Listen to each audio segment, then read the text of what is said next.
ఇవాళ మన day 14 of daily series చూస్తున్నారు కదా. ఎక్కడికి వచ్చినామో స్కై డైవింగ్ వచ్చినుండే. అంటే అది నేను చేయలే, బట్ మాతో పాటు వచ్చిన ఒక అన్న 18,000 ఫీట్ నుంచి జంప్ చేసి ఉండే. అంటే దాంట్లో చాలా ఆప్షన్స్ ఉండే. 12,000 ఫీట్, 18,000 ఫీట్ అలా ఆప్షన్స్ ఉండే. అండ్ రికార్డింగ్ కి ఎక్స్ట్రా మనీ.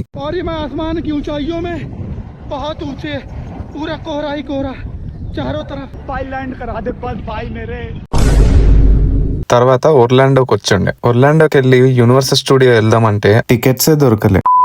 నియర్ కి అసలు ఎక్కడ ట్రావెల్ చేయొద్దు అనుకుంటా. అందుకే గూగుల్లో ఫేమస్ ప్లేసెస్ అని సెర్చ్ చేస్తే ఈ వెకివా స్ప్రింగ్ స్టేట్ పార్క్ ఉండే. ఇక్కడే నేను చెప్పిన వాటర్ ఇన్సిడెంట్ అయిందని చెప్పాను కదా, ఇక్కడనే అది. చూస్తున్నారు కదా ఎంత పెద్ద పూల్ లాగా ఉందో నేచురల్ వాటర్ తోని. ఇది జోక్ చేసే విషయం అస్సలు కాదు గానీ, మాతో పాటు వచ్చిన కథను జస్ట్ మిస్ దేవుడికి హాయ్ చెప్పి వచ్చిండు అంతే. గాడ్ కూడా ఇది నీ టైం కాదురా అని బ్యాక్ పంపించేసిండు అంతే. లేకపోతే ఇది ఒక పెద్ద న్యూస్ అయ్యేది ఈ ఇన్స్టాగ్రామ్ పేజెస్ లలో. మళ్ళీ చెప్తున్నా, మీకు స్విమ్మింగ్ రాకపోతే మాత్రం అసలు లోతెంతో తెలియని వాటర్ లో అస్సలు దిగకండి. చూస్తే లోతు లేదనిపిస్తుంది, but the depth might be so deceiving. దిగితే గానీ తెలుసుకోలేమని అనుకుంటే దిగకండి. లక్కీగా ఒక మెక్సికన్ అతను క్విక్ గా వాటర్ లోకి జంప్ చేసి కాపాడండి.